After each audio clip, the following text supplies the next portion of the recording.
ലൈംഗികാതിക്രമത്തിനിടെ സന്യാസിയുടെ ജനനേന്ദ്രിയം മുറിച്ചെന്ന കേസിലാണ് നിർണായകമായ പുതിയ വെളിപ്പെടുത്തൽ.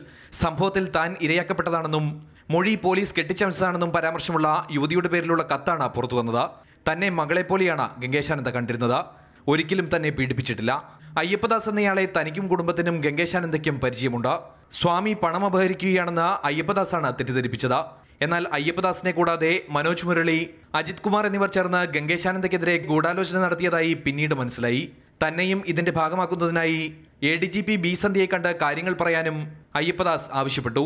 എന്നാൽ തന്റെ കുടുംബത്തോടും ഗംഗേശാനന്ദയോടും സന്ധ്യയ്ക്ക് ശത്രുതയുള്ളതിനാൽ അവരുമായി ബന്ധപ്പെട്ടില്ല. കത്തി നൽകിയതും ജനനേന്ദ്രിയം മുറിക്കാൻ നിർദ്ദേശിച്ചതും അയ്യപ്പദാസാണ്. എന്നാൽ സംഭവ ദിവസം രാത്രി ഗംഗേശാനന്ദയുടെ അടുത്ത് പോയെങ്കിലും ഒന്നും ചെയ്യാൻ കഴിഞ്ഞില്ല. പിന്നീട് ഗംഗേശാനന്ദയുടെ നിലവിളി കേട്ടപ്പോൾ താൻ വീടിന് പുറത്തേക്ക് ഓടുകയായിരുന്നു. എന്നാൽ ആരാണ് കൃത്യം നടത്തിയതെന്ന് കത്തിൽ പരാമർശമില്ല. അയ്യപ്പദാസിന്റെ നിർദ്ദേശപ്രകാരം ബി സന്ധ്യയുടെ വീട്ടിൽ ചെന്ന് കോളിംഗ് ബെൽ അമർത്തിയെങ്കിലും ആരും പുറത്തു വരാതായതോടെയാണ് നൂറിലേക്ക് വിളിച്ചത്. കത്ത് തന്റേത് തന്നെയാണെന്ന് പെൺകുട്ടി മാതൃഭൂമി ന്യൂസിനോട് പ്രതികരിച്ചു.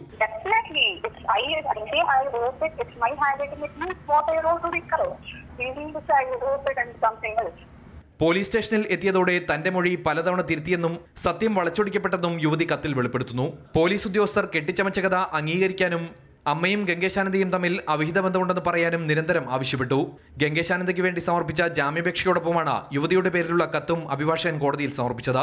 കത്തിന്റെ ആധികാരികത പരിശോധിക്കേണ്ടത് കോടതിയാണെന്ന് ഗംഗേശാനന്ദയുടെ അഭിഭാഷകൻ ശാസ്തമംഗലം അജിത് പറഞ്ഞു. വ്യാജമാണോ സത്യമാണോ, ഈ പെൺകുട്ടി എഴുതിയ കത്താണോ, ഈ പെൺകുട്ടി ഈ കത്തിലുള്ള ഹാൻഡ് റൈറ്റിംഗ് പെൺകുട്ടിയാണോ, ഇത്തരം കാര്യങ്ങളൊന്നും എനിക്കറിയില്ല. ഇത്തരം കാര്യങ്ങളൊക്കെ പോലീസ് അന്വേഷിക്കട്ടെ. മാതൃഭൂമി ന്യൂസ്, തിരുവനന്തപുരം.